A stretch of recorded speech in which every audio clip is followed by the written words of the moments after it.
Ano ka ba naman, Ruel? Hindi pa nga ako nakakaalis, puro pagbabayad na agad ng utang ang ibinibida mo. Oo na, huwag ka mag-alala dahil magpapadala ako ng pambayad para sa mga nahiram mo. Huwag kang paulit-ulit. Sorry na, huwag mo naman akong sigawan. Pwede ka naman magsalita na mahinahon eh. Nakakainis ka kasi. Hindi ka makatulog dahil sa mga utang na yan. O siya, sige na, aalis na ako at baka malasin lang ako sa biyahe dahil sa inyo. Oh, Ipong anak, magbabay ka na sa nanay mo. Ay, wala na akong oras para magdrama. Baka malita ako sa flight. Diyan na kayo. Taon 1992, Maragondon, Cavite. Bandang 7:00 ng gabi, kauuwi pa lamang ni Feli mula sa pagtitinda ng isda sa palengke. Yun na ang naging kabuhayan niya simula nang siya ay mag-asawa. Naabutan niya sa bahay ang kabiyak na si Ruel habang abalang inaasikaso ang 10 taong gulang na anak nila na si Ipong. Halos kararating pa lamang din ng lalaki galing sa pagtatrabaho bilang isang construction worker. O mahal, nandyan ka na pala. Siguradong pagod at gutom ka na. Tamang-tama, nakapagluto na ako ng ulam natin. Ano pa nga ba? Huwag ka na nga maraming sinasabi dyan, Ruel. Ang mabuti pa, ipagtimpla mo na lang ako ng kape. Sige, saglit lang. Bibisan ko lang muna tong si Ipong. Huwag kang mag-alala, ipagtitimpla kita ng masarap na kape. Oo na, ang dami mo pang satsat eh. Bilisan mo na dyan. Nay, kwentuhan niyo po ako Yung kaibigan ko kasi na si Dondon, palagi raw siyang kinukwentuhan ng nanay niya bago siya matulog eh. Tigil-tigilan mo nga ako, Ipong. Pagod ako at ayaw ko makipag-usap, okay? Manang-mana ka talaga dyan sa ama mo. Kung gusto mo, kayo na lang ang magkwentuhan mamaya. Matutulog ako na maagat, masakit ang buong katawan ko. Ipong, anak, hindi bale. Ako na lang ang magkukwento sa'yo mamaya, ha? Pagpasensya mo na lang ang nanay mo, pagod na pagod lang yan. Nasaan na ba yung kape ko? Ang tagal naman. Tsaka, oo nga pala, Ruel, wala ka bang balak maghanap ng ibang trabaho? Yung mas malaki-laki naman sana ang kita. Baka uugod-ugod na tayo pareho eh. Construction worker ka pa rin. Tapos ako tindera pa rin sa palengke. Ay, lintik naman ang buhay to. Pasensya ka na, Feli. Sa ngayon, yun lang kasi ang trabahong pwede sa akin eh. Alam mo na, elementarya lang ang narating ko. Hindi pa nakapagtapos. Pagtiisan mo na lang muna kung anong meron tayo ngayon. Pagtiisan? Seryoso ka ba talaga dyan sa sinasabi mo, Ruel? Ilang taon na ako nagtitiis sa sitwasyon natin na to. Napapagod na ako, baka akala mo. Mabuti nga isa lang yung anak natin. Kung nadagdagan pa yan, tsak na sabay-sabay tayong mamamatay sa gutom. Hayaan mo. Magtatanong-tanong ako sa mga kaibigan ko, baka may rekomenda silang trabaho na medyo maayos ang kita. Huwag ka na magalit. Ay, ewan ko sa'yo. Sawang-sawa na ako sa paulit-ulit na palusot mong yan. Kumilos ka na at kapeng-kape na ako. Wala na lamang nagawa ang lalaki kung hindi ang magmadali para ipagtimpla ng kape ang kanyang asawa. Ang anak naman nilang si Ipong ay hindi na rin nakapagsalita pa at nagtataka na lamang sa mga nangyayari. Nag-iisang supling nila ang bata. Nakatira sila sa bahay na naiwan ng mga magulang ni Ruel nung pumanaw ang mga yun. Ang dalawa naman niyang kapatid na mga babae ay pawang may mga asawa na rin at doon na nakatira sa kani-kanilang pamilya. Dahil mahirap ang buhay at laging kapos sa pinansyal na pangangailangan, madalas silang magkaroon ng pagtatalo at mainit na argumento. Oo nga pala mahal, pupunta ako kina Lolo Karing at Lola Sela mamaya. Matagal-tagal na rin kasi akong hindi nakakabisita sa matatanda eh. Samantalang sa kabilang baryo lang naman sila nakatira. Diyan ka magaling, puro kagala. Dapat ang pinagtutuunan mo ng pansin, yung paghahanap ng ibang trabaho, Ruel. Makakatulong ba yung mga lolo't lola mo sa kabuhayan natin? Teka naman, Feli. Sumosobra ka naman na yata. Huwag mo naman pagsalitaan ng ganyan sina lolo. Magulang sila ng tatay ko, kaya konting respeto man lang sana. Hindi naman siguro masama kung dadalawin namin sila ni Ipong. Hindi ba? Wala akong pakialam kung kanino pang magulang yung matatandang yan. Basta humanap ka na ibang trabaho nang sa ganon, maiyahan mo naman ako dun sa palengke. Pati hining at pawis ko, amoy isda na. Tapos ikaw nakukontento ka lang dyan sa pagko-construction? Ay, ayoko na makipagtalo sa'yo, Feli. Mamaya na lang tayo mag-usap pag-uwi mo galing sa pagtitinda. Baka sakaling malamig na yung ulo mo. Kung ayaw mong gumawa ng paraan, ako na lang ang kikilos. Naalala ko nga pala, may inaalok na trabaho sa akin si Berta papunta sa Taiwan. Total, wala ka namang silbi at daig mo pa yung inutil, tatanggapin ko na lang yon. Anong sinabi mo? Talagang nagdesisyon ka nang hindi man lang kumukonsulta sa akin? Feli naman, hindi sagot ang pag-abroad para lang makaahon tayo sa buhay natin ngayon. Kaya nga matagal ko nang sinasabi sa'yo, hindi ba? At isa pa, anong pinagsasasabi mong hindi sagot ang pag-abroad? Nakita mo ba yung ibang mga kapitbahay natin na nakaalis na papuntang ibang bansa? Ayun, ang gaganda na ng buhay nila. May mga sarili ng bahay at sasakyan. Tayo ano? Nandito pa rin tayo sa bulok na bahay na to. Bakit? Sarili naman natin tong tinitirhan natin Wala naman nagpapalaya sa atin dito, hindi ba? Feli, may iba pang paraan. Wag lang yun. Correction, Ruel. Bahay ng mga magulang mo to, hindi sa'yo at hindi rin sa atin. Kaya buo na ang desisyon ko. Tatanggapin ko na yung alok ni Berta papunta sa Taiwan. Yun lang ang tanging paraan. Diyan nga kayo mag-amat, baka wala na akong maabutan sa palengke. Sinasayang nyo lang ang oras ko. Tinawag pa ni Ruel ang kanyang asawa para ayusin ang kanilang usapan, subalit hindi na siya pinansin noon. Naiwan naman silang mag-ama habang si Ipong ay tila litong-lito at hindi alam kung ano ang pinagtatalunan ng kanyang mga magulang. Samantala, sa bahay ng lolo at lola ni Ruel. Ano ka mo?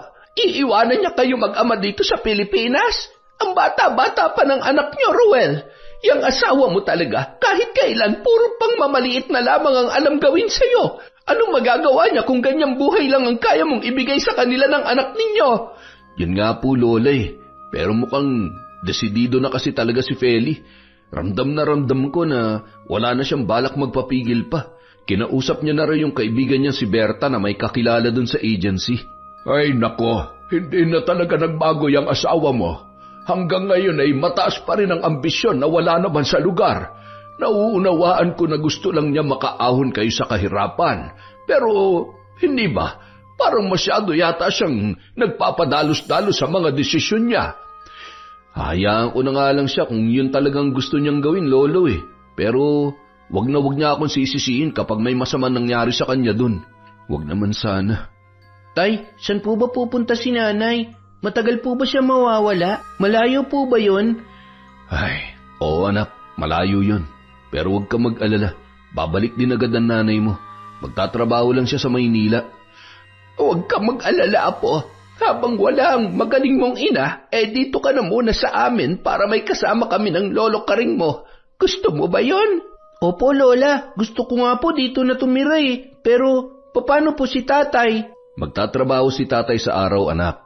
Pero sa gabi, pag uwi ko, susunduin kita rito kina Lola para sabay na tayong umuwi sa bahay. Ayos ba yon? Opo, tay. Ayos na ayos lang po sa akin yun. Hayaan mo, anak. May awa ang Diyos. Sa susunod na taon, kapag nakabawi na tayo at nakaipon na kami ng nanay mo ng sapat na pera, magsisimula ka na rin mag-aral. Medyo nahuhuli ka na nga Wow! Talaga po, tay! Yehey! Makakapag-aral na rin ako sa school. Makakasabay ko na yung kaibigan kong si Dondon. At hindi na nga napigilan pa ni Ruel ang asawang si Feli sa desisyon noon na umalis ng bansa patungong Taiwan. Ayaw na lamang niya yung tutulan at sa halip ay siya pa mismo ang gumawa ng paraan upang matugunan ang mga panggastos sa paglalakad ng mga dokumento at iba pang kailangan ng kanyang asawa. Nagkanda utang-utang siya sa mga katrabaho at sa ibang kakilala para lang matuloy sa pag-alis si Feli. Isang gabi, kararating pa lamang ni Ruel sa kanilang bahay mula sa pagsundo sa anak nila sa bahay ng kanyang lolo at lola. Iniiwan niya kasi roon ang bata sa tuwing wala sila sa bahay at nasa kanya-kanyang hanap buhay. Maya-maya ay dumating na rin si Feli, dala ang isang balita. Oo nga pala, Ruel. Sa susunod na linggo na ang alis ko, baka naman magdrama pa kayo mag-ama't pigilan ako kung kailan isang hakbang na lang nandun na ako sa gusto kong puntahan, ha? Huwag ka mag-alala. Hindi na kita pipigilan sa gusto mo dahil, Chuck, magtatalo lang ulit tayo. Basta, mag-iingat ka ron, mahal, ha? Mabuti alam mo. Isa pa nga pala, gusto ko lang ipaalala sa inyo ni Ipong na kapag naroon na ako, huwag kayong sulat ng sulat, ha? Trabahong ipinunta ko ron, hindi para makipagchismisan sa inyo sa papel. Sana'y nagkakaintindihan tayo. Oo, pero syempre, dapat sulatan mo rin kami dito. Baka naman, hindi mo na kami maalala kapag nandun ka na. Huwag mo nga akong bisitin, Roel. Baka sa halip na matuloy ako mabulilyaso pa ang pag-alis ko dahil dyan sa kanigahan ng utak mo. Basta susulat na lang ako dito at kukontak na lang ako kay Berta kapag may pagkakataon para balitaan kayo. Nay, bakit po hindi mo kasamang umalis si tatay? Tsaka bakit hindi rin ako kasama? Isa ka pang bata ka, oo. Hindi ako mamamasyal doon. Huwag kang tanong ng tanong dyan at wala ka pang alam sa mga nangyayari. Dagdag pabigat ka rin lang naman. Ay! Feli, ano ka ba naman? Huwag mo ang pagsalitaan ng ganyan ng anak natin. Wala ka na ba talagang pakiramdam? Hindi mo man lang ba iniisip na masasaktan yung bata sa mga pinagsasabi mo? Huwag kang ang OA. Wala pang muwang yung anak mong yan. Maliban na lang kung ipapaliwanag mo sa kanya kung ano yung ibig kong sabihin. Ay, ewan ko sa inyo. Manahimik na nga lang kayong dalawa. Pagpasensyahan mo na lang yung nanay mo, anak, ha? Huwag mong isipin yung mga sinabi niya kasi hindi totoo yun, okay? O siya, halika na. Lilinisan na kita ng katawan para makakain na tayo at makatulog ka na rin na maaga. Matapos yun, kumilos na ang lalaki para asikasuhin ang kanilang anak, habang si Feli naman ay nagsimula ng kumain mag-isa na parabang walang pakialam sa kanyang mga kasama sa bahay. Napapailing na lamang si Ruel habang hawak ang kamay ni Ipong patungo sa banyo. Nung mismong araw ng pag-alis ni Feli, ipinaalala pa ni Ruel sa kanya ang mahalagang bagay kagaya ng pag-iingat at huwag makakalimot na sulatan sila ng kanilang anak. Idinagdag din niya ang tungkol sa pagpapadala noon ng pera na pambayad sa mga pinagkakautangan nila na ginamit para sa pagpuproseso ng kanyang mga papeles. Ano ka ba naman, Ruel? Hindi pa nga ako nakakaalis, puro pagbabayad na agad ng utang ang ibinibida mo. Oo na, huwag ka mag-alala dahil magpapadala ako ng pambayad para sa mga nahiram mo. Huwag kang paulit-ulit. Sorry na, huwag mo naman akong sigawan. Pwede ka naman magsalita na mahinahon eh. Nakakainis ka kasi. Hindi ka makatulog dahil sa mga utang na yan. O siya, sige na, aalis na ako at baka malasin lang ako sa biyahe dahil sa inyo. Oh, Ipong anak, magbabay ka na sa nanay mo. Ay, wala na akong oras para magdrama. Baka malita ako sa flight. Diyan na kayo. Dahil sa mga sinabing yon ng kanyang asawa, nasaktan si Ruel. Batid niyang ganoon na talaga ang ugali ni Feli, subalit ang hindi niya maintindihan ay kung bakit parang hindi na asawa ang turing nito sa kanya, base sa paraan ng pakikipag-usap noon. Ngunit hindi na lang siya nakipagtalo pa dahil ayaw niya na umalis ang asawa na meron silang samaan ng loob sa isa't isa. Makalipas ang 2 buwan, nakatanggap pa ng unang sulat si Ruel mula kay Feli. Nakasaad sa liham na maayos naman daw ang lagay ng babae at tatawag na lang siya kay Berta sa susunod na buwan. Subalit matapos yon ay hindi na muling nagparamdam at sumulat sa kanila si Feli. Iniisip na lamang ng lalaki na baka wala pang panahon at wala pang sapat na oras para sumulat sa kanila. Hanggang sa umabot na ng 4 na buwan ay hindi na sila muli pang nagkaroon ng balita sa kanyang asawa. Samantala, habang naglalakad ang mag-ama pauwi galing sa bahay ng kanilang mga lolo at lola, nakasalubong nila ang kapitbahay na si Aling Melba. Nagtitinda yon ng mga gulay at isa sila sa mga suki noon. Ay, Ruel, kumusta kayo? Hindi ka ba bibili ng gulay sa akin? Kunin mo na itong ampalaya na maubos na tong laman ng basket ko. Ay, oo nga pala. Balita ko nakaalis na raw yung asawa mong si Feli. Talagang hindi na nagpapigil, ano? Ayos lang naman po kami, Aling Melba. Opo, nakaalis na nga po siya. Bali mag-4 na buwan na po siya ron sa Taiwan. Hindi pa nga sumusulat hanggang ngayon eh. Baka sobrang busy lamang sa trabaho. Ganun ba? Hintayin mo lang, baka naman tumitsyempo lang yon para makapagsulat. Kung bakit kasi hindi pa kayo magpakabit ng telepono para naman mapadali ang komunikasyon nyo sa kanya. Pero Ruel, hindi naman sa tinatakot kita, ha? Gusto lang kitang bigyan ng ideya tungkol sa mga ganyang sitwasyon. Marami ng mga balikbayan ngayon ang hindi na nakakaalala sa pamilya kapag nakaalis na ng bansa. Yung iba nga doon na rin humahanap ng bagong, alam mo na. Maraming salamat po sa paalala, Aling Melba. Pero sa tingin ko hindi naman po siguro magagawa yun ng asawa ko sa amin ng anak niya. Ay, hindi natin alam yan. Pero kalimutan mo na lang muna yung sinabi ko. Total 2 buwan pa lang naman siya roon. O siya, sige na. Tutuloy na ako at medyo lumalalim na rin ang gabi. Walang hiyang tsismosa yan. Sabing 4 na buwan na. Natatawa at napapailing na lamang si Ruel nang muli silang magpatuloy ng anak sa paglalakad. Nung mga oras na yun, hindi pagdududa ang naramdaman at naisip niya tungkol sa asawa. Sa halip ay labis na pag-aalala at lihim na lamang siyang nagdasal na sana ay nasa maayos yung kalagayan sa kabila ng hindi pagpapadala ng liham sa kanila ng kanyang anak. Samantala, habang nasa Taiwan si Feli ay nakilala niya ang lalaki na si Jeric. Isang kapwa Pinoy na katrabaho niya, ngunit maraming beses nang nagpabalik-balik sa naturang bansa. Jeric, magta3 buwan na tayo magkarelasyon pero wala pa akong masyadong nalalaman tungkol sa'yo.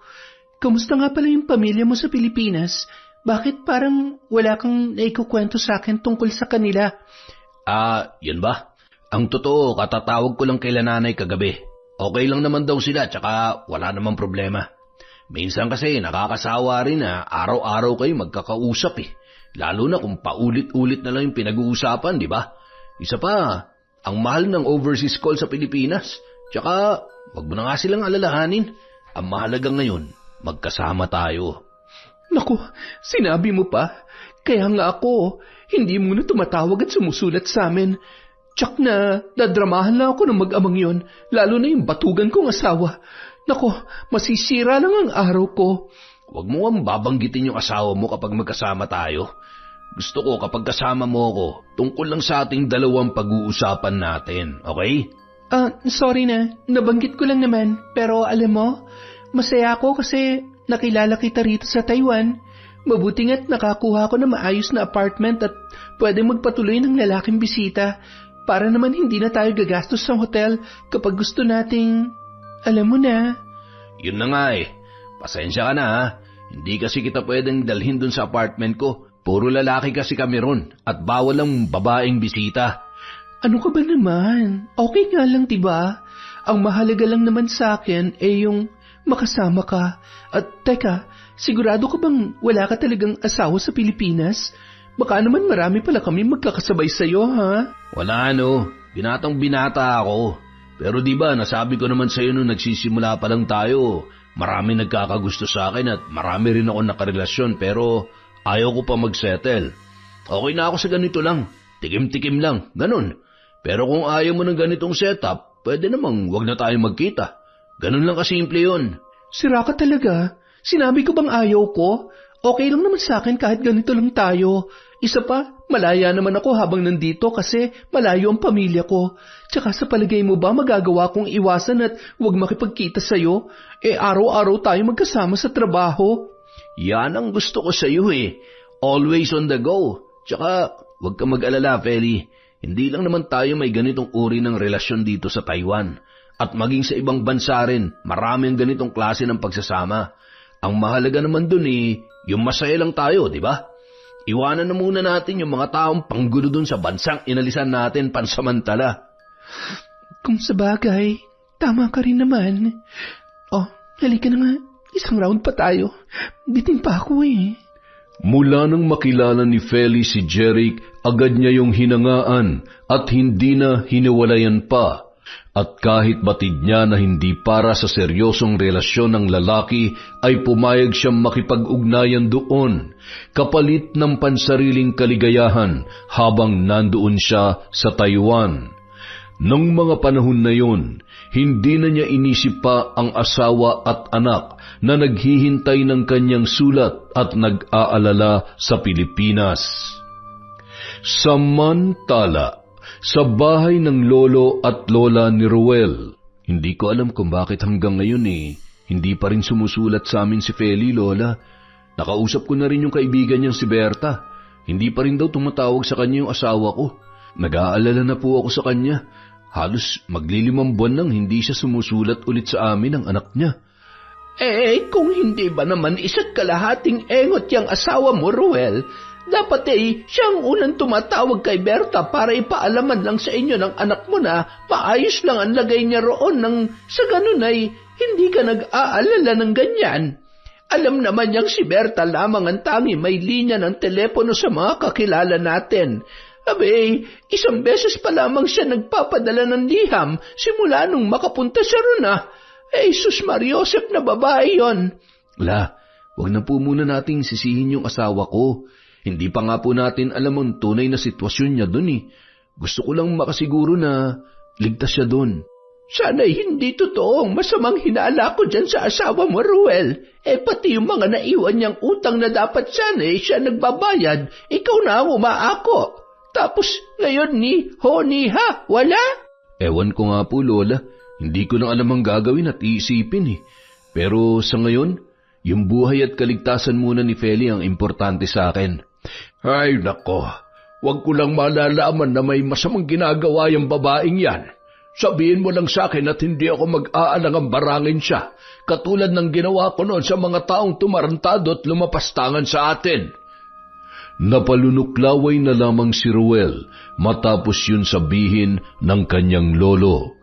Batid niya kung ano ang tinutukoy noon at hindi lingid sa kanyang kaalaman ang mga nagawa na nitong pambabarang sa mga tao na nakaaway dahil sa pangwawalang hiya sa kanila. Makalipas ang ilang araw, siniguro niyang muling makakausap ang kaibigan ng asawa na si Berta. Doon lamang kasi yun naglalagi at tumatambay sa palengke. Subalit ayon sa babae, hindi pa rin daw tumatawag sa kanya ang kaibigan niya na si Feli. Ay, kamusta ka na, Feli? Ano na ba nangyari sa'yo? Biglang hindi ka na lang ulit sumulat sa amin ng anak mo. Pero ano't ano man ang mangyari, sana okay ka lang dyan. Tay, bakit po malungkot ka? May problema po ba? Wala naman anak. Okay lang si tatay. Medyo pagod lang ako sa trabaho buong maghapon. Ay teka, bakit hindi ka pa natutulog? Hindi po kasi ako inaantok, Tay. Naaalala ko si nanay. Miss na miss ko na po kasi siya Kailan po ba siya uuwi? Sa narinig na yon na sinabi ng anak, magkahalong emosyon ang bumalot kay Ruel. Awa para sa bata at labis na pangungulila para sa kanyang asawa na bigla na lamang hindi nagparamdam. Subalit hindi niya yon ipinahalata sa anak. Sa halip ay sinabi na lamang niya na malapit nang umuwi si Feli at sinikap niyang ibahin ang kanilang usapan. Makalipas ang ilan pang mga buwan, sa wakas ay nakatanggap na sila ng liham mula sa kanyang asawa. Iniabot yon sa kanya ng kapitbahay na si Aling Melba. Mabuti naman at nariyan ka na, Ruel. Ay, sandali. May bibigay ako sa'yo. Tiyak na matutuwa ka. Aling Melba, kung gulay po yung ibibigay nyo, wag na po muna ngayon. Hindi ko pa nga po na iluluto yung binigay nyo kahapon Sa susunod na lang po siguro. Anong gulay ba yung pinagsasasabi mo riyan? Heto may dumating kang sulat kanina mula kay Feli. Ako na muna nagtago dahil nasa trabaho ka yata. At wala naman riyan ang anak mong si Ipong. Sulat? Teka, akin na nga po. Diyos ko, salamat naman at naalala ulit ni Feli na sulatan kami ng anak niya. Maraming salamat po, Aling Melba. Sige na. Basahin mo na yan sa anak mo nang matuwa naman yung bata. Alam kong matagal nyo nang hinihintay yan. Paano? Papasok na ako sa bahay at baka masunog yung sinaing ko. Sige po, Aling Melba. Maraming salamat po ulit. Masayang binasa ni Ruel ang sulat ng kanyang asawa habang kaharap ang anak na si Ipong. Ayon sa liham, Maayos naman daw ang lagay ng babae at miss na miss niya na ang dalawa. Nabanggit rin ng asawa niya na magpapadala raw ng pera sa susunod na buwan para ipambayad sa nasabing utang nila. Subalit hindi sinabi sa liham kung ano ang dahilan at kung bakit ngayon lamang ulit siya nakapagpadala ng mensahe. Dahil sa labis na kasiyahan, agad niyang ipinaalam kina Lolo Karing at Lola Sela ang tungkol sa liham ng kanyang asawa. Mabuti naman at nakaalala pa yung asawa mo, Ruel. Ang akala namin ng lolo mo tuluyan na siya maglalaho katulad ng iba na nakapunta lamang sa ibang bansa nakalimutan na ang kanilang pamilya. Hindi naman po kasi ganun ang asawa ko, Lola. Naniniwala ako na may problema lang at nagkaroon ng aberya kaya hindi siya nakasulat agad nitong nakaraang mga buwan. Paano mo naman malalaman ang totoong dahilan Hindi naman kamo niya sinabi dyan sa liham. Pero hayaan mo na. Mabuti na yun at kahit papano nalaman na natin na buhay at humihinga pa pala siya. Kaya nga po, Lolo, kahit papano nabunutan na ako ng tinik sa dibdib. Oo nga pala. Magpapadala raw siya ng pera sa susunod na buwan para ipambayad sa mga utang namin. Sumulat nga rin ako pabalik at sinabi kong wag na muna niyang isipin yun. Ang mahalaga, ayos lang siya ron at nasa mabuti siyang kalagayan. Huwag isipin. Tapos ano? Ikaw na naman ang mahihirapan at magkakandakuba para magbayad ng mga perang siya naman talaga ang nakinabang. Tama lang natulungan kanya magbayad ng mga yon. Mabuti sana kung nakakatulong sa inyo yung asawa mo dinaig pa niya yung kabuti, lulubog lilitaw. Hindi na lamang sumagot pa si Ruel. Sa kabilang banda, may punto rin naman ang mga matanda dahil siya ang naiwan sa lahat ng responsibilidad sa pagbabayad ng utang nila ng kanyang asawa. Makalipas ang isang buwan, tinupad naman ni Feli ang pangakong magpapadala ng pera. Ang iba roon ay ginamit ni Ruel para sa pangangailangan nila ng anak at ang natira ay iniipon niya para sa planong pagsisimulang mag-aral ni Ipong sa susunod na taon. Nagpatuloy ang komunikasyon nila ng asawa sa pamamagitan ng pagpapalitan ng mga sulat at naging madalas na rin ang pagpapadala noon ng pera sa kanila. Dahil doon, nakatapos si Ruel sa pagbabayad ng mga utang at naipagawa na rin ang mga sirang parte ng kanilang bahay. Nadagdagan na rin ang iniipon niyang pera para sa kanilang anak. Noong mga panahon na yon, mahigit 1 taon na si Feli sa Taiwan at ilang buwan na lamang ay matatapos na ang kontrata nito at babalik na sa Pilipinas. Samantala, nakausap ni Berta si Ruel at mayroon yung sinabi sa kanya. Ay, Ruel, buti at nakita-kita rito ngayon. Ay, oo nga pala, pumunta ka sa bahay bukas ng hapon, ha? Tumawag kasi yung asawa mo sa akin kagabi. Ang sabi, tatawag daw siya ulit bukas ng hapon at gusto kanya makausap. Talaga? Mabuti naman kung ganun. Ang hirap kasi kung sa sulat ko lang hihintayin yung mga sagot niya. Ang tagal bago makarating sa amin. Maraming salamat, Berta, ha? Ay, sige, Ruel. Dito na lang tayo sa palengke magkita bukas para maisama kita sa bahay. Tuwang-tuwa naman ang lalaki sa sinabing yon ni Berta. Naisipan rin niyang isama ang anak na si Ipong nang sa ganun ay makausap rin noon ang kanyang ina. Nang mga panahon na yon, iilan lamang ang mayroong linya ng telepono sa kanilang lugar at isa lamang si Berta sa mayroon noon. Kaya bukod sa sulat ay yun lamang ang pinakamabilis na paraan sa pakikipagkomunikasyon kahit may kamahalan ang bayad. Kinabukasan. Hello, Feli, mahal? Ikaw na ba yan? Kumusta ka na? Sobrang miss na kita, mahal. Miss ka na namin ng anak mo. Ayos lang naman ako rito. I miss you too. Di ba, nasabi ko naman sa sulat na okay lang ako? Kumusta nga pala si Ipong? Si Berta nga pala, anong balita? Okay lang naman si Berta. Salamat naman at nagkausap rin tayo. Ang tagal kasi kung sulat lang tayo aasa. Sana, mahal, dalasan mo naman ang pagtawag dito kay Berta. Oo nga pala, kasama ko si Ipong. Gusto ko raw makausap. Ay, ano pa nga bang magagawa ko nandyan na yan. Pero sige, wag lang masyadong matagal at baka lumaki yung babayaran ko sa bill ng telepono. Agad namang inabot ni Ruel sa anak ang telepono para yun naman ang makausap ng kanyang ina. Tuwang-tuwa ang bata na halos mapaiyak pa nang marinig ang boses ni Feli. Subalit ilang saglit lang, tila biglang lumungkot ang mukha noon at muling iniabot sa ama ang telepono. Tay, kakausapin daw po kayo ni nanay.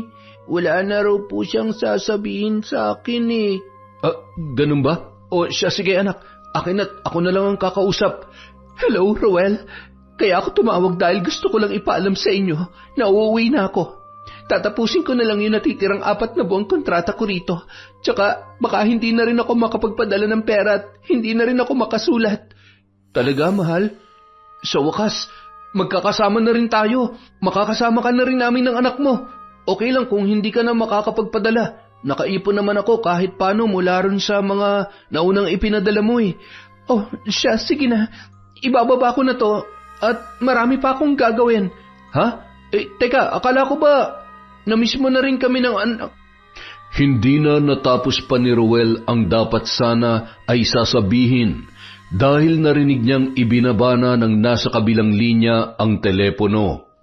Malungkot man, nakadama pa rin siya ng kasiyahan sapagkat kahit sa maikling sandali, muli nilang nakausap ang kanyang asawa. Matapos yun ay nagpasalamat na siya kay Berta bago umalis.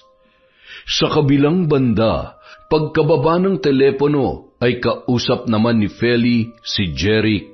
May pa-I miss you to ka pa nalalaman Sabi ko na nga ba, sabik ka nang umuwi sa Pilipinas para makasama mo yung asawang sinasabi mong batugan Huwag ka na nga magselos dyan, babe.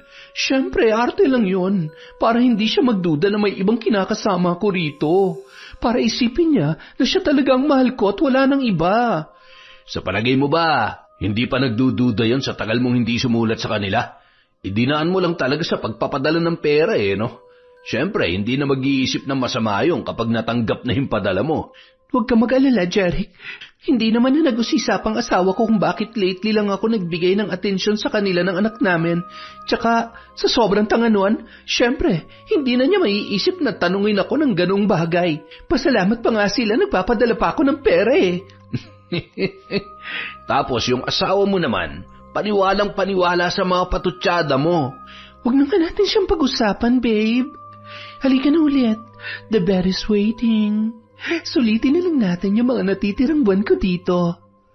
Matapos yun, muling pinagsaluhan ng dalawa ang mainit na tagpo gaya ng madalas nilang ginagawa. Walang kaalam-alam ang asawa ni Feli na ang lahat ng sinabi at ginagawa ng babae ay pawang mga pagpapanggap lamang, upang hindi yun magduda sa kataksilan na kanyang ginagawa sa ibang bansa kasama si Jeric. Samantala, nang muling makausap ni Ruel ang kanyang mga lolo at lola. 4 na buwan na lang daw po siya dun, Lola. Tatapusin na lang yun natitirang kontrata niya at makakasama na namin siya muli ni Ipong. Mabuti naman at kahit papaano nakabawi-bawi ang asawa mo sa inyo bago siya makabalik dito. Tsak na matutuwa ang anak ninyo. Hindi na rin daw po siya makakapagpadala at makakasulat kasi pauwi na rin naman siya. Siguro, iipunin na lang niya yung sweldo niya para malaki-laki ang maiuwi niya pagbalik. Hindi na nakakagulat yon. Wala naman kayong magagawa ng anak mo kung magpadala man siya o hindi. Pero ang mahalaga po, magkakasama na ulit kami at plano kong magbukas ng maliit at simple negosyo pag uwi niya. Alam ba niya ang plano mong yan? Baka naman ikaw lang ang may gusto. Alam mo naman yung asawa mo, walang kaplano-plano sa buhay. Sarili lamang niya ang kanyang iniisip.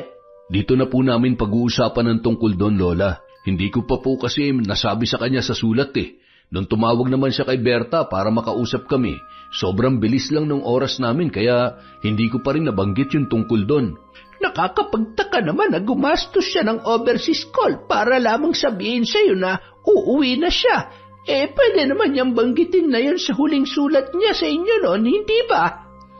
Nasa gitna sila ng pag-uusap ng matandang babae nang biglang sumagot ang kanyang lolo Karing habang umiinom ng tsaa at nakatingin sa malayo. Sana nga talaga ay hindi totoo ang paulit-ulit kong sinasabi sa iyo na masama ang hinala ko sa asawa mo, Ruel.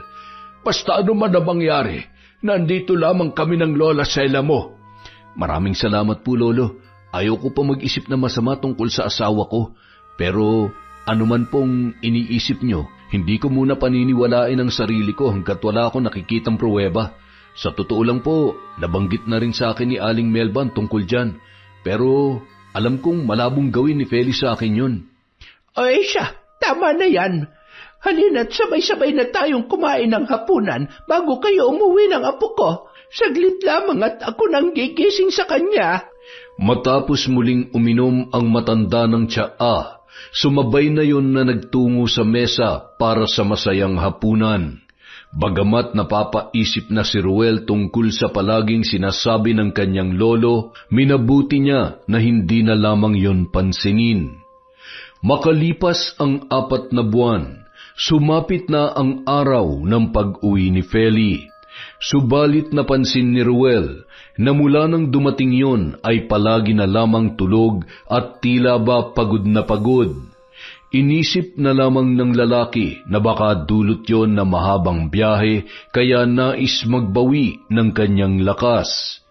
Isang gabi, habang magkatabi sila sa kwarto bago matulog, may naalalang sabihin sa kanya ang kanyang asawa. Oo nga pala, Ruel, aalis ako bukas. Kailangan ko lang mag-report sa agency. Tuwing pagdating namin dito, kailangan namin yung sabihin sa kanila. Aalis ka na naman? Bala ko pa naman sanang magluto ng masarap na ulam para pagsalusaluhan natin ang anak mo. Hindi ka pa nga namin nakakasama't nakakausap na maayos simula nung dumating ka. Aalis ka na naman ulit bukas. Pwede ba, Ruel, wag mo nga akong artehan? Dinaig mo pa yung anak mo eh. Sa Maynila lang ako pupunta. Wag mo na nga rin pala akong hintayin mamaya dahil baka gabihin na rin ako.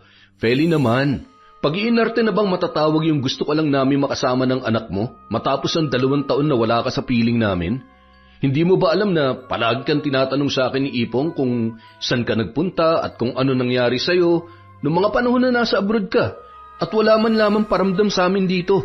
Ay nako, eto na naman tayo. Akala ko ba nagkaintindihan na tayo tungkol dyan, Ruel? Nagka-problema lang doon kaya hindi agad ako nakakontak sa inyo. Bakit? Nakabawi naman ako ng mga nakaraang buwan na. Hindi pa ba sapat yon? Ang hirap kasi sa'yo. Ano, Feli? Anong mahirap sa akin? Mahirap akong intindihin? Ganun ba? Mahirap akong pakisamahan kaya ang gusto mo, yung desisyon mo lang palagi ang masusunod. Hindi ko nga alam kung asawa pa bang turing mo sa akin eh. Hindi mo alam kung gaano kami nag-alala ng anak mo sa'yo noon. Hindi kita hinihinga ng paliwanag dahil ayos na sa akin na malaman na ligtas ka. Pero sa ganitong pagtrato mo sa akin, parang hindi na kita kilala, Feli. Eh di kasalanan ko na. Ako na ang mali. Ako na ang masamang tao. Masaya ka na? Bigla tila ay natauhan ng lalaki at sa halip na sumagot ng pabalang ay humingi na lamang siya ng paumanhin sa kanyang asawa. Sorry, pasensya na sa mga nasabi ko. Nabigla lang ako. Huwag ka na magalit oh. Mabubwisit lang ako sa pakikipag-usap sa iyo, Ruel. Wala namang kwenta yung mga sinasabi mo. Hinayaan na lamang ni Ruel na makatulog ang kanyang asawa sa kanyang tabi. Habang siya naman ay tila sising-sisi sa sarili dahil sa kanyang mga nasabi. Batid niyang nadala lamang siya ng emosyon, kaya niya nabitawan ang mga salitang yun. Kinabukasan, pagkagising ay wala na si Feli sa kanyang tabi. Paglabas niya ng silid ay agad siyang nagtungo sa kwarto ng anak nilang si Ipong upang silipin yun. Tulog na tulog pa rin ang bata habang walang kaalam-alam sa mga nangyayari. Ang aga namang umalis ni Feli, ni hindi man lamang kumain ng almusal. Tsak, galit pa rin sa akin yun. Sana makauwi siya na maaga mamaya. Hihintayin ko pa rin siya para humingi ng dispensa. Ay, ang tanga-tanga mo naman kasi, Ruel. Matapos yon, nagsimula na siyang mag-asikaso para magluto ng almusal at para makapasok na rin sa trabaho. Ginising na rin niya ang kanilang anak para maihatid na sa mga lolo at lola gaya ng palagi niyang ginagawa. Samantala, habang magkasama sa isang hotel sina Feli at Jeric sa Maynila. Jeric, babe, sigurado ka bang pananagutan mo tong pinagbubuntis ko? Oo naman, babe. Sasama ba naman akong umuwi sa dito sa Pilipinas kung hindi ako seryoso? Oo, aaminin kong nasabi ko dati na ayaw ko pa magsettle. Pero mula nang makilala kita, bigla na lang nagbago yung pananaw ko na yon. Nagdududa ka pa ba? Hindi naman sa ganun, babe. Gusto ko lang kasing makasiguro na kapag iniwan ko yung asawa ko may mapupuntahan ako. Kasi sa totoo lang, mahal na kita at hindi ko na mahal si Ruel. Huwag ka mag-alala.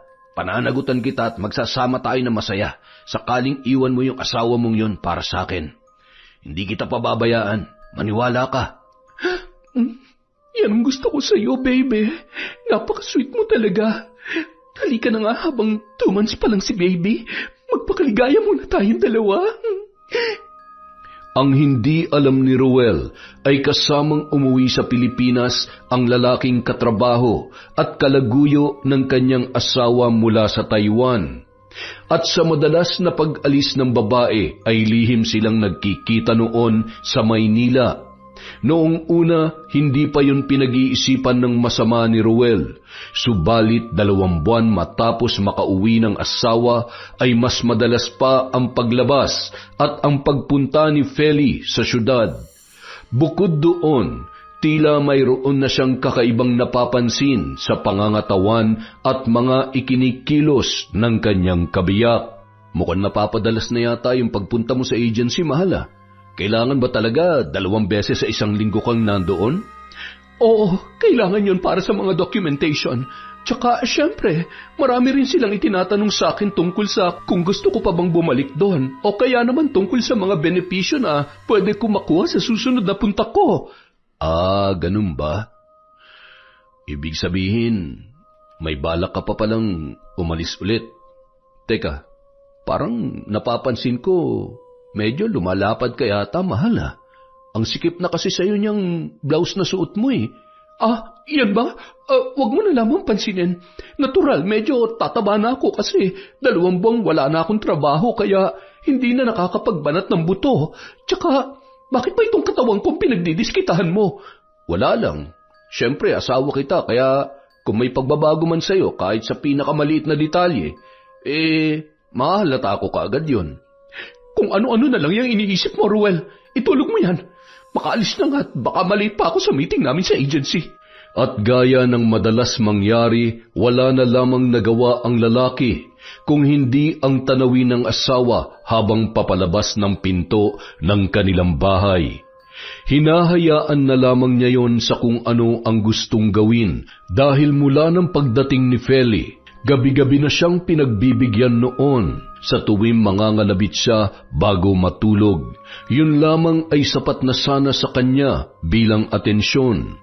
Samantala, sa isang malamig at tahimik na silid habang magkasamang muli sina Feli at Jeric. Babe, nakakahalata na si Ruel sa tiyan ko. Ilang buwan na akong buntis at sigurado ako na mas mapapansin pa niya ito sa mga susunod na buwan. Anong gagawin ko? Ano ka ba naman, Feli? Hindi ko alam na nahawa ka na rin pala sa katangahan ng asawa mo. Ano pa ba? Di sabihin mo, buntis ka sa kanya. Hindi naman makakahalata yun kasi nabanggit mo sa akin noon na mula nung pagdating mo may nangyayari na sa inyo, hindi ba? Tsaka sabi mo rin, medyo mahina ang utak nun. Bakit ko pa aaminin sa kanya? Akala ko ba ang plano natin iiwanan ko siya tapos tayong 2 magsasama? Kung sasabihin ko sa kanya na buntis ako, ibig sabihin hindi na ako pwedeng kumalas sa relasyon namin. Ay, naku naman, Feli, nahawa ka na nga talaga at mukhang mas malala ka pa yata. Natural, papapaniwalain mo lang yung tao na siya ang ama na ipinagbubuntis mo para hindi siya magduda. Pero hindi mo ipapaalam sa kanya na balak mo siyang iwan. Simpleng ganun lang, ano ka ba naman? Nagkasundo ang dalawa sa kanilang plano para paniwalain si Ruel na siya nga ang ama ng sanggol na ipinagbubuntis ng babae. Kaya nang umuwi siya sa bahay ay masaya ngunit puno ng pagkukunwaring ibinalita sa asawa ang tungkol sa kanyang pagbubuntis. Ruel, mahal, may surprise ako sa'yo. Aba, mukhang wala kang topak ngayon, mahal na. Ano ba yung surprise na yan? Teka, gusto kong marinig din yan ng anak natin. Sigurado matutuwa yun. Sandali tatawagin ko lang si Ipong. At tinawag nga ni Ruel ang kanilang anak na naglalaro sa loob ng kwarto. Saka muling bumalik sa sala para harapin si Feli. Mahal, 4 na buwan na akong buntis. May kasunod na si Ipong at magiging 4 na tayo sa pamilya. Talaga, mahal? Narinig mo ba yun, Ipong, anak? Magkakaroon ka na ng kapatid. Magkaka-baby na tayo rito sa bahay. Yuhu! Ang saya-saya naman! Dapat mag-celebrate tayo bukas para dyan. Naisip ko nga rin yun, mahal. Kaya lang, bigla akong naalala. May mahalaga pala akong lakad bukas eh. Bigla lumungkot na lamang ang mukha ni Ruel. Saka napabuntong hininga bago muling nagsalita. Sa agency na naman ba yan, mahal? Sayang naman. Kasi plano ko sanang umabsent sa trabaho bukas. At hindi ko muna ihatid si Ipong kina Lola para naman makapagdiwang tayo ng pagbubuntis mo. Pero huwag kang mag-alala, may ibang araw pa naman eh. Sa susunod na lang siguro. Alam ko na mas importante ang pagre-report mo sa agency nyo. Salamat, mahal, at nauunawaan mo ko, ha? O siya, sige na, kumain na tayo at nang makatulog na. Kailangan ko kasing umalis bukas bago mag-6 ng umaga eh. Kinabukasan, maagang nagising si Ruel para ipaghanda ng almusal ang asawa dahil batid niyang maaga yon aalis. Ngunit paglabas ni Feli sa kanilang silid, nagmamadali na yung pumasok sa banyo para maligo. Matapos ay nagbihis na ang babae at humarap sa salamin na nakasabit sa dingding ng sala para maglagay ng lipstick sa labi. Teka, mahal, hindi ka ba kakain muna? Baka matraffic ka sa biyahe at magutom ka. Hindi na, nagmamadali ako eh. Ikaw na nga rin ang nagsabi, di ba? Baka matraffic ako. Kahit konti lang, mahal. Gumising pa ako ng maaga para ipagluto ka eh. Sinabi na nga ayoko eh. Bakit bang kulit mo? Tsaka sino ba kasi may sabi magluto ka? Hindi naman kita inutusan O siya, alis na ako, hinihintay na ako sa opisina. Matapos yun sabihin, agad nang dinampot ni Feli ang handbag na nasa ibabaw ng sofa. Ngunit hindi niya na napansin na may nahulog mula roon dahil nagmamadali na siyang lumabas ng bahay. Malungkot na napapailing na lamang si Ruel sa biglaang muling pagbabago ng pagtrato sa kanya ng kanyang asawa. Maya-maya, nilapitan niya at dinampot ang bagay na nahulog sa sahig. At nung tingnan niya yon ay nagulat siya nang makita ang larawan ng isang lalaki na hindi pamilyar sa kanya. Kasama sa litrato ang kanyang asawang si Feli. Magkayakap ang mga yon at bakas sa kanilang muka na sila ay masaya. Hindi niya na napigilang mapabulong sa sarili habang pigil na pigil sa galit. Walang hiya ka, Feli. Sinasabi ko na nga ba't may ginagawa kang katarantaduhan eh. Tsaka teka, maalala ko nga pala yung nabanggit niya sa amin ng anak niya kagabi. Anong sabi niya? 4 na buwan na siyang buntis. Paano mangyayari yun eh? Mahigit 2 buwan pa lang siya nakakauwi galing sa Taiwan. Humanda ka sa akin, mamaya hayop ka. Mag-uusap tayong dalawa. Hindi na pumasok si Ruel sa trabaho ng mismong araw na yun. Ngunit inihatid niya sa bahay nila Lolo Karing at Lola Sela ang anak na si Ipong. Plano niyang doon muna ang bata hanggang sa matapos niyang kumprontahin ang taksil niyang asawa. Ayaw niya kasing marinig ng anak nila ang anumang mapag-uusapan nila ni Feli. Ipong, anak, dito ka muna kay na Lola hanggang bukas ha. Huwag ka mag-alala, susunduin naman kita rito pagkagaling ko sa trabaho. Ayos ba yon? Sige po, Tay. Hihintayin na lang po kita rito bukas. Isasama mo po ba si Nanay magsundo sa akin?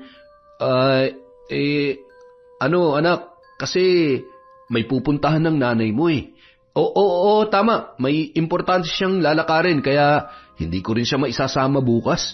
Bakit? Ayaw mo bang si tatay na lang ang magsundo sa'yo?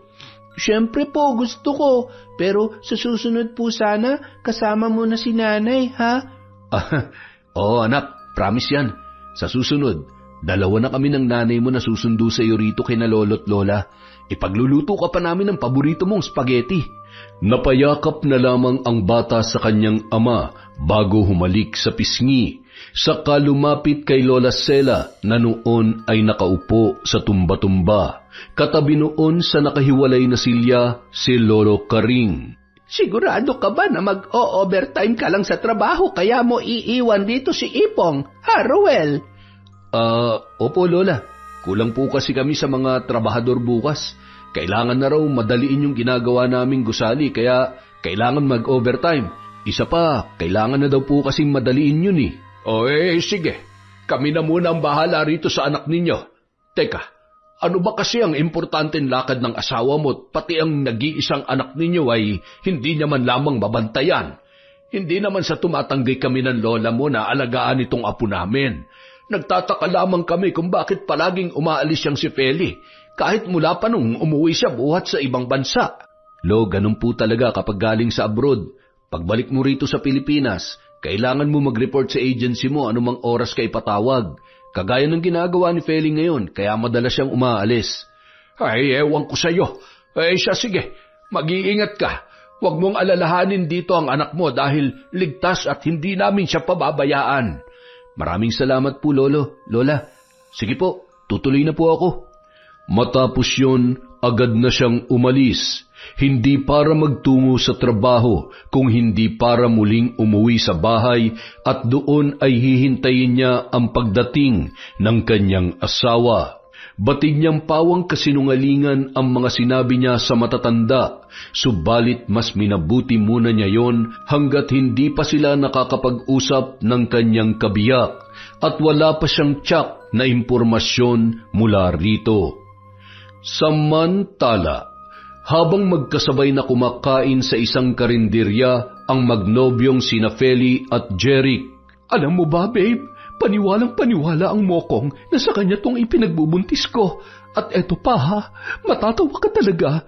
Gusto pa mag-celebrate kami ngayon kung hindi ba naman isang katerbang katangahan ang isinasaksak sa utak niya. Ngunit kahit halos sumigaw na ang babae sa pagkukwento ay tila ba walang naririnig ang kasamang si Jeric. Sa halip ay nakatutok lamang ang mga mata noon sa pagkain na nasa lamesa. Kaya naman, kinalabit pa yon ni Feli. Uy babe, okay ka lang ba? Bakit parang napapansin ko yata? Mukhang kanina ka pa walang kibo dyan. May problema ba? Ano ka mo? Sorry, medyo hindi ko lang narinig yung mga sinabi mo kanina eh. Pero pwede mo namang ulitin eh. Nakakawalang gana ka namang kasama. Kanina pa talaga kita napapansin na parang wala ka sa sarili. May problema ba tayo, Jeric? Ano bang problemang sinasabi mo? Huwag kang makulit. Okay lang ako. Pagod lang siguro to. Kumain na nga lang tayo. Sorry na. Sige, hindi na kita kukulitin. Sige, kumain na nga lang tayo. At dahil hindi na nagagawa magsiping ni na Jeric at Feli dahil madalas hindi maganda ang pakiramdam ng babae, maaga silang naghiwalay nung araw na yun. Agad namang umuwi si Feli para makapagpahinga dahil pakiramdam niya ay pagod na pagod siya dahil sa mahabang biyahe mula Maragondon, Cavite papunta sa Maynila at nagbalikan pa. Nang makarating sa bahay, naabutan niya ang asawang si Ruel na nakaupo sa sofa at tila siya ay hinihintay. Madilim ang ekspresyon ng mukha noon at tila galit sa kanya. Hindi niya yon pinansin at nagpatuloy na lamang siya papasok sa kanilang kwarto. Subalit agad na hinawakan ni Ruel ang kanyang braso nang mapadaan siya sa tapat nito.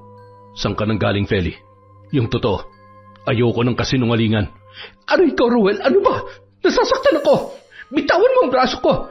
Totoo bang sa agency ka lang ninyo palagi nagpupunta sa tuwing umalis ka rito? Ha? Oo! Saan pa ba ako pupunta? Ano bang ibig mong sabihin? Sinungaling! Ruel, parang awa mo na. Huwag mo akong saktan, please. Baka may masama mangyari sa anak natin. Anak natin?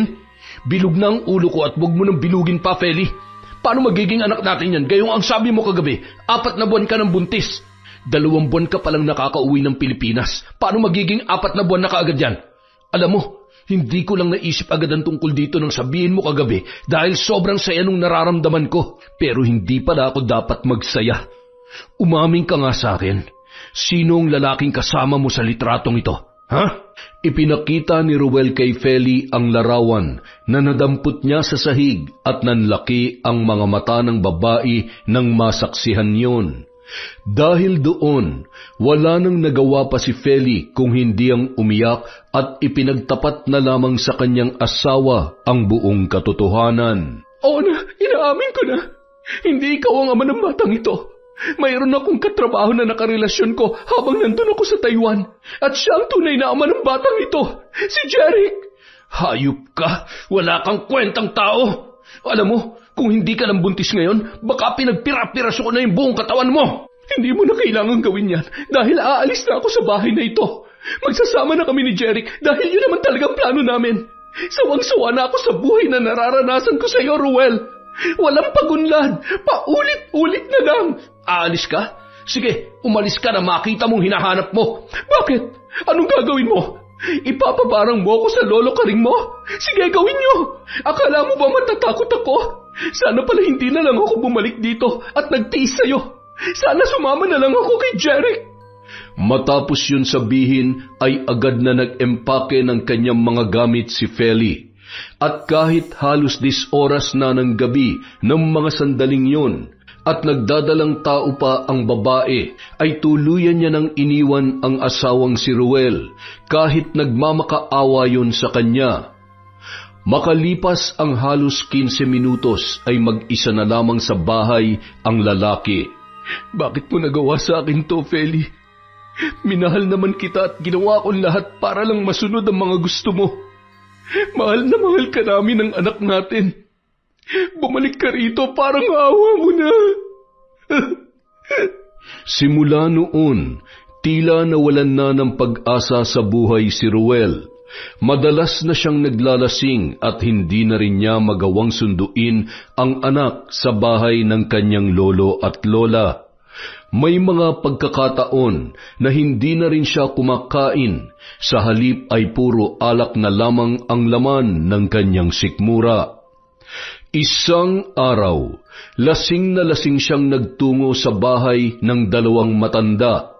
Doon ikinuwento niya ang lahat na nangyari mula sa pagtataksil na ginawa sa kanya ni Feli hanggang sa ginawa nitong pag-iwan sa kanila ng kanyang anak na si Ipong. Gulat na gulat at halos hindi naman makapaniwala ang 2 matanda. Ay nako, bakit ngayon mo lamang ito sinabi? Kaya pala ilang araw nang hindi mo nasusundo itong si Ipong dahil palagi kang lasing. Ang walang hiyang babae na yon, nakuha pang magtaksil samantalang hindi naman siya naging mabuting ina sa anak ninyo. Nagkatotoo na nga ang sinasabi ko, pero hayaan mo ng babaeng yon, Apo. Ako na lang ang bahala magturo ng leksyon sa kanya. Alam mo ba ang buong pangalan ng lalaking nakabuntis sa asawa mo? Mga hayop sila. Hindi ko akalaing magagawa sa akin, Feli, ang bagay na to sa kabila ng pagiging tapat at mapagmahal kong asawa sa kanya. At tungkol naman po sa buong pangalan ng lalaki, hindi ko po alam, pero meron akong larawan nila na magkasama. Mas mainam. Kung ganun ay dalhin mo sa akin at ako na ang bahalang trumabaho sa mga walang hiyang yon. Sabihin mo lang kung kailan at kung anong oras. Hindi ako magdadalawang isip na simulan ng ritual ng kamatayan na igagawad ko sa kanila. Tay, bakit po kayo umiiyak? Ano po bang nangyayari? Nasaan po si nanay? Di ba, sabi mo isasama mo siya magsundo sa akin pagbalik mo rito at magluluto ng spaghetti? Bakit po wala si nanay? Halos maghalo na ang laway, luha at sipon ni Ruel sa labis na pag-iyak habang dahan-dahang nilalapitan ang kanilang anak na si Ipong. Hindi niya alam kung paano ipapaliwanag sa bata ang biglaang pag-alis ng ina at ang pagtataksil nito sa kanila. Ngunit wala na siyang nagawa pa kung hindi ang sabihin na lamang ang katotohanan. Ipong anak, wala na nanay mo. Iniwan niya na tayo. Sumama na siya sa ibang lalaki. Yung lalaki nakabuntis sa kanya. Po? Di ba po baby natin yun? Kapatid ko po yun, hindi ba? Bakit ibibigay niya sa iba? Sa sinabing yun ng bata ay mas lalong napahagulgol sa pag-iyak si Ruel. Halos maubusan na siya ng hininga dahil sa samot-saring emosyon na nararamdaman ng mga sandaling yun. Kaya naman, ang matandang babae na ang umakay kay Ipong para dalhin sa tabi nila at paupuin. Hindi na muling nagsalita pa ang bata, sa halip ay napaiyak na rin, habang awang-awa na tinititigan ang kanyang ama na umiiyak. Kinabukasan, Sigurado ka bang ayos ka na talaga, Apo? Kaya mo na ba talaga ulit magtrabaho? Opo, Lola. Maraming salamat po.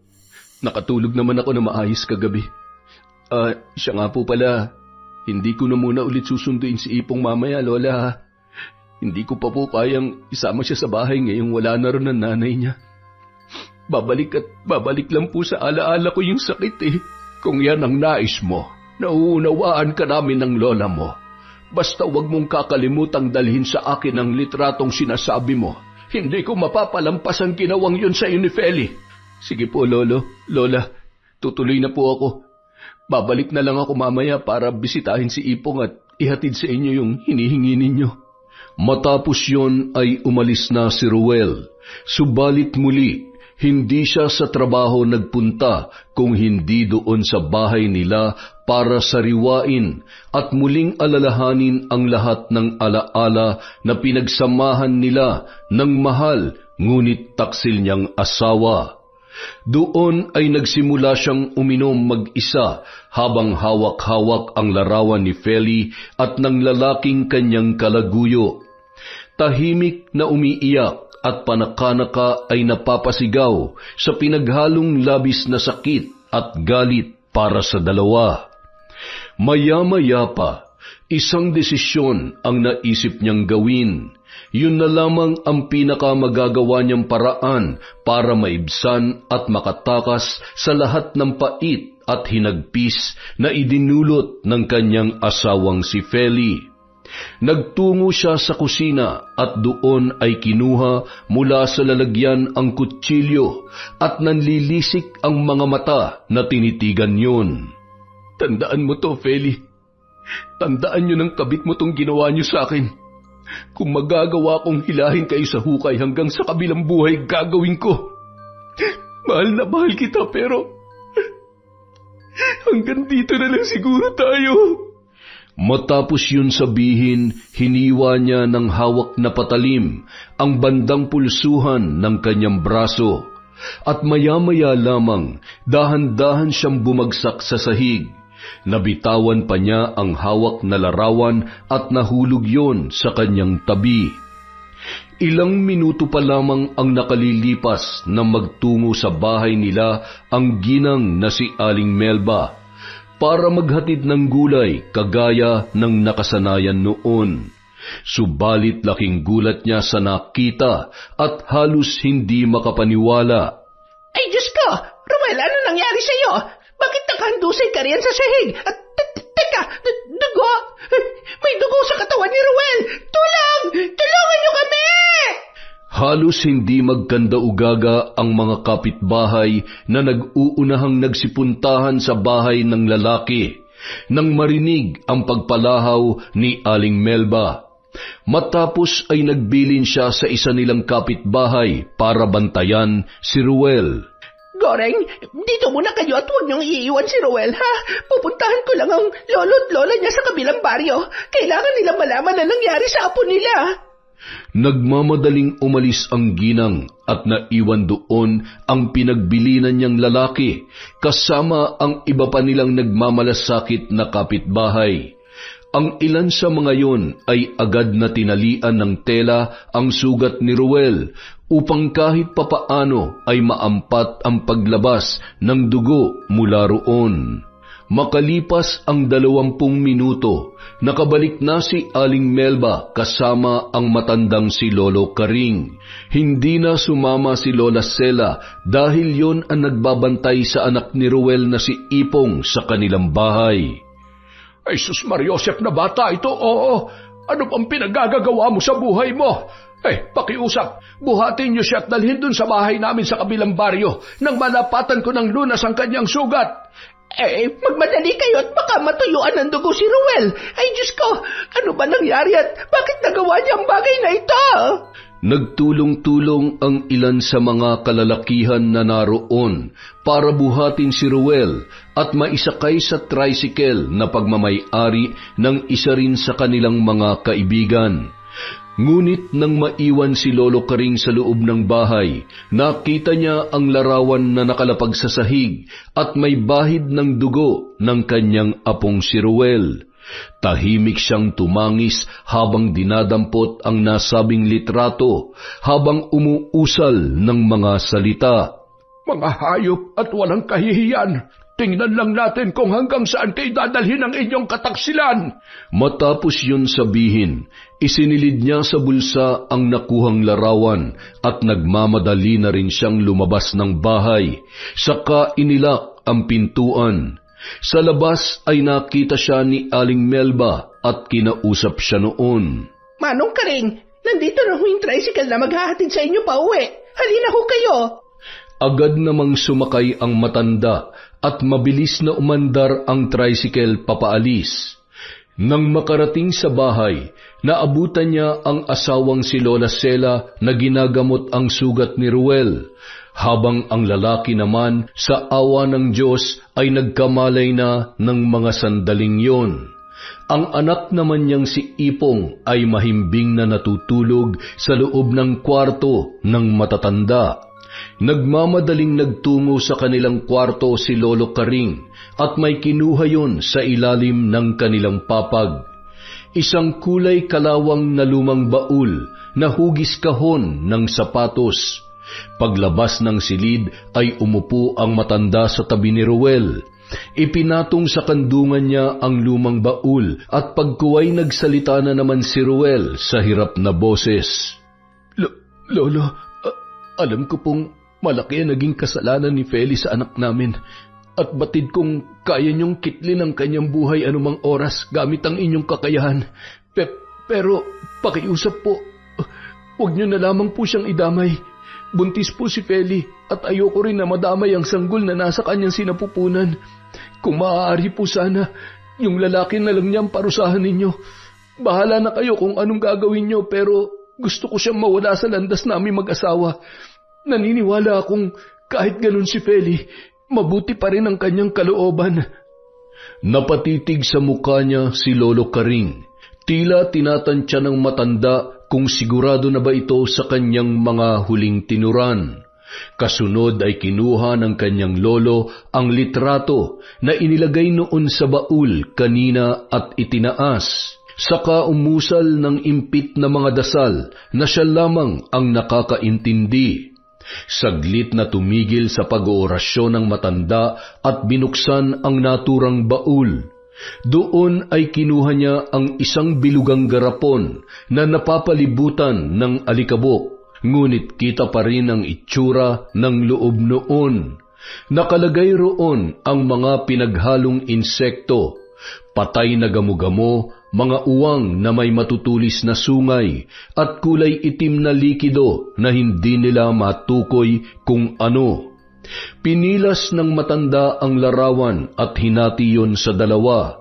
Ibinigay niya kay Ruel ang bahagi na naroon si Feli, at ang parte naman na nandoon ang lalaking si Jeric ay isinilid niya sa garapon na may mga patay na kulisap.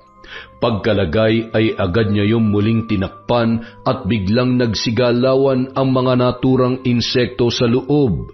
Kasunod ay ang mga orasyon ng mga tila sinaunang salita. Samantala, makalipas ang ilang araw, habang magkasama sina Feli at Jeric sa tinutuluyang apartment. Hindi ko na rin alam ang gagawin ko, Jeric. Ilang doktor nang nilapitan natin pero wala naman sila makitang sakit sa katawan mo.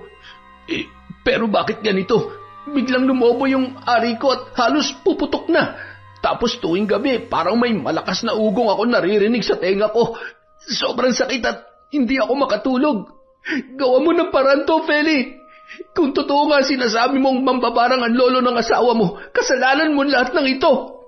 Teka, bakit ako sinisisi mo? Pareho naman natin tong ginusto, hindi ba? Ako nga, halos ilang araw na rin hindi makatulog eh. Natatakot ako na baka makasama sa bata ang mga nararamdaman ko. Magsasalita pa sanang muli si Jeric, ngunit naramdaman niya na parang may kung anong gumagalaw sa loob ng kanyang mga mata.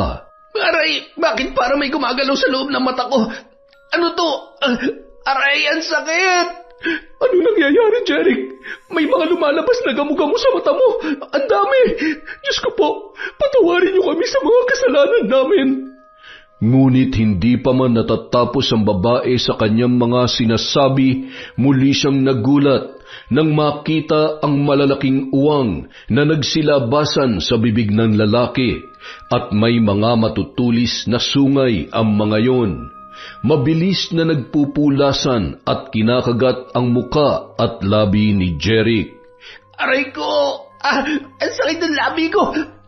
Yung mukha ko parang napupunit na! Tulungan mo ako, Feli! Halos hindi makapaniwala si Feli sa mga nangyayari, lalo na nang makita niyang kinain na rin ng mga gamo-gamo ang mata ng kanyang katipan, hanggang sa pumulandit mula roon ang nana at dugo na nagdulot ng masangsang na amoy. Nagkandasuka na lamang si Feli at sa halip na tulungan ng lalaki ay nagmamadali siyang lumabas ng silid. Ngunit bago pa man siya tuluyang makaalis, narinig niya ang malakas na sigaw ni Jeric kasabay ng paglabas ng kulay itim na malapot na likido mula sa bibig at tainga noon. Bago tuluyan nalagutan ng hininga, nandilat ang mga mata ng babae sa kanyang nasaksihan.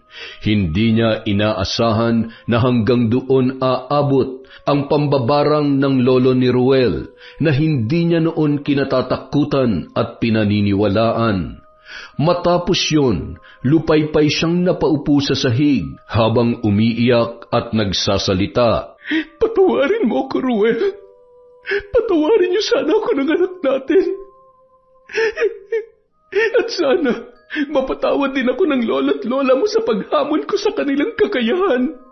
Ngayon ko lang napagtanto na mali at malaking kasalanan na nagawa ko sa inyo.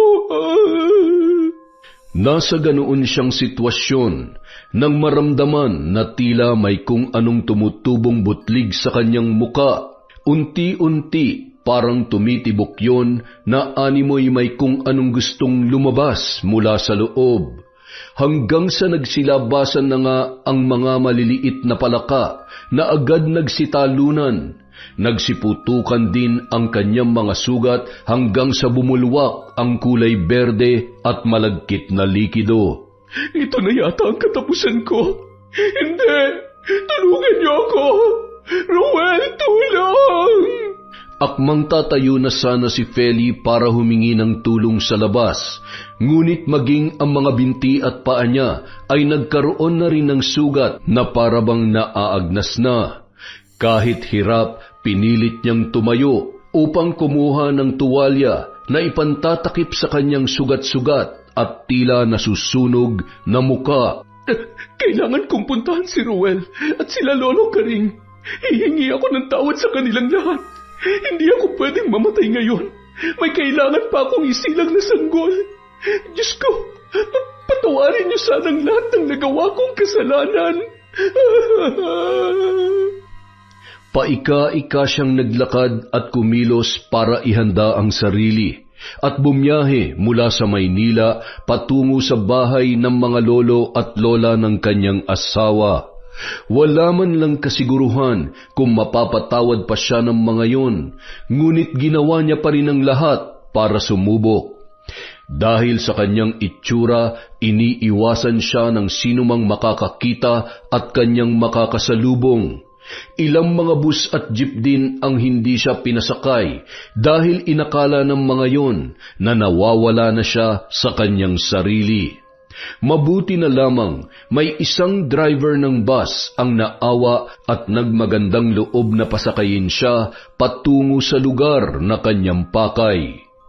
Samantala, Nang marating niya ang bahay ng matatanda ay naglulumuhod siyang pumasok sa may tarangkahan. Nakita naman siya ni Ruel na kasalukuyang nagkakape sa terrace at agad siyang sinalubong na halos hindi makapaniwala. Feli, ikaw nga ba yan? Diyos ko, salamat naman at pinakinggan ni Lolo Karing yung hiling ko sa kanya na huwag kang idamay. Patawarin niyo ako ni Ipong Ruel. Ngayon alam ko nang mali ang lahat na nagawa ko. Patay na si Jeric at natatakot akong baka ako nang sumunod kung hindi ako maglulumuhod para humingi ng tawad sa inyo kasama ang lolo't lola mo. Inaamin ko na ang lahat ng mga kasalanang nagawa ko. Pangako, magbabago na ako. At sana bigyan mo pa ako ng isa pang pagkakataon. Babawi ako sa inyo ng anak natin. Nasa ganoon silang tagpo nang lumabas ng pinto si Lolo Karing. Kasunod naman niya ang asawa at ang batang si Ipong. Sabay-sabay silang napatitig kay Feli na noon ay nakaluhod pa rin sa lupa habang magkasalikop ang dalawang kamay na paulit-ulit na humihingi ng tawad sa dalawang matanda at sa kanilang anak. Hindi ako may hawak ng buhay mo, Feli. Kaya wala rin akong karapatang kitlin yon. Maliban na lamang kung pinili mong gawin ko yon. Subalit dahil narito ka at inaamin ang iyong mga pagkakamali, gayon din ay handa kang bumawi sa lahat. Kaya pinapatawad na kita. Sana'y magsilbing aral sa iyo ang nangyaring ito, Feli. Tandaan mo palagi, hindi maiaayos ng isa pang pagkakamali ang nagawa mong mali noon. Makontento ka kung anong buhay lang ang meron kayo at kung ang gagawin mong solusyon ay makakasira lang din sa pamilya mo. Mas mabuting pag-isipan mo munang maigi bago mo gawin. Maraming salamat po, Lolo Karing, Lola Sela. Nangangako po ako na hindi ko nagagawin ang mga kasalanang nagawa ko. At sinisiguro kong magiging mabuti na akong ina at asawa sa aking pamilya. Halika na, Feli. Hinihintay ka na ng anak nating si Ipong. Ipong, anak, ito na ulit si nanay, oh. Bumalik na siya sa atin. Nay, ikaw po pala yan? Bakit ganyan ang itsura nyo? Ang dami niyong sugat at parang nakakadiri. Wala ito, anak. Kagat lamang ito ng lamok. Halika nga rito, payakap si nanay. Nang magyakap ang mag-ina, nakisali na rin sa kanila si Ruel. Ilang saglit pa, tila nagdahilan lamang na nawala na ang mga sugat sa katawan ni Feli. Nanumbalik sa dati ang kanyang balat at tila walang anumang nangyari. Nay, alam mo, sabi ni tatay, sa susunod na balik mo raw, 2 na kayo magsusundo sa akin, tapos ipagluluto mo daw ako ng spaghetti. Totoo po ba yon? Oo, anak. At sa pagkakataong ito, hindi na aalis si nanay. Magsasama-sama na tayo dito, pangako yan. Tsaka magkakababy na rin tayo, di ba? Magkakaroon na ako ng kapatid. Sa sinabing yon ng kanilang anak, isa-isa silang nagkatinginan. Maging ang matatanda ay napabaling rin sa kanila habang kapwa nakangiti. Maya-maya pa, si Ruel naman ang nagsalita. Oo anak, magkakaroon ka na ng kapatid. Aalagaan mo siya ha. Ikaw ang kuya kaya ikaw ang puprotekta sa kanya. Muli nagtapos sa mahigpit na yakap ang usapan nilang yon, bago masayang pumasok sa loob ng bahay para simulan ang buhay na masaya, walang takot at wala ng galit sa puso ng bawat isa. Yon! Happy New Year po sa inyong lahat! Muli nagbabalik ang kwentong Enteng. Welcome 2026! At dahil dyan, meron tayong shout out. Simulan po natin kay Lent TV, hi kay Eldaps, kay Vicky Yabut, kay Salvacion Genzola, kay Marideth Hurilia, hi kay Ami Viray, kay Medelina, shout out kay Jelena Amanda, kay Sydney Crosswind, kay Gina Realiza, kay Jeng Realiza, at Regina Rose Castillo. Hi po kay Jubel Baldonasa, sa Gumok Family, Lumayam Family, at kay Erza Scarlett, Ate Che, Kuya Jay, Kuya Archie at Tatay Apollo from Rosalyn Gumok. Hi po kay Jessie Mefanya, kay Irma Umali, kay Pureza Tagiwalo, Yolanda Beher, Celia Tolentino, Mirna Castro, kay Baby Gabriela Divine, happy birthday po. Sorry late na. Love na love ka daw ni Cataleja Soto. Hi po kay Julie Tapang, Consolacion Alvarez from Annalisa Diga. Hi kay Zilfa Hara Reichardt at Tats 765. Hello din po kay Robert Crimen, kay Rhea Abanza, kay Beth Mercado, kay Kim Bara, kay Josie Aniban, Jerlyn Arbado, kay Aray Mix 17. Hi kay Mariam Duca, kay Lizelle Goleta, kay Darkman. Hi din po kay Chenny Ocol, kay Febe Ranyada, kay Lani Lagilayan, sa Amamangpang family at kay Agnes from Jackie Demilan, kay Darling Dafielmoto, hi po kay Roxanne Diga, kay Vilma Bautista, sa Buendia family, Paraton at Lampasa family from Lucy Buendia. Hi din po kay Elizabeth Dungka, kay Virgie Latore, kay Gemma de Ocampo, kay Annalie Untayaw from Bahrain. Hi din po kay Annalisa Chico Diga from Consolacion Alvarez. Hi kay Regan Machico, Shauma TV, Rose Da Bakel. Hi po kay Elsa Havinya, kay Hana Maylin Sesgundo, sa Marzan Umayam family, kay Ninang Remy, Tita Lydia from Jessica Sobremonte. Hi po kay Rosemary Casonete, kay Joy Yatutab. Hi kay Yana Marie Kubangbang, kay Nympha Arcal, kay Finky Rusi 14. Hello po kay Edgardo Fontanilla, kay Mea Espiritu, Maria Grace Grefalja, kay Manny Maniego, kay Ramil Fariolin, kay Elenita. Hi kay Liza Agodo, kay John Chris, kay Christine Victorino, Kim Poy Feliciano, kay Joy Aniban, kay Jennifer Camacho, Virginia Pontillas. Shout out po kay Cherry Mukbanger ASMR, kay Norsen TV, Charlene Gumansing, Janet De Castro from San Pedro, Laguna. Hi kay Marian Laborte, kay Sheena Enriquez, kay Gay Somodio, Yasden Love, Sonia Ramil from Bahrain. Hi po kay Rosemary Lagunsad, kay Cute Survivor from Japan. Hi kay Nita Canillas, kay Lynn Reyes, Ruby 41 at SG, kay Josephine Marcaida, kay Chantal Vlogs, Sege R. Bernabenario Jr. Happy New Year po, sir. Kay Jessica Rojas, sa mga hindi po natin nabate, marami pa po tayong video. Again, maraming salamat po mula sa Kwentong Enteng. Happy New Year. Is Maniego at kay Jocelyn Tolentino.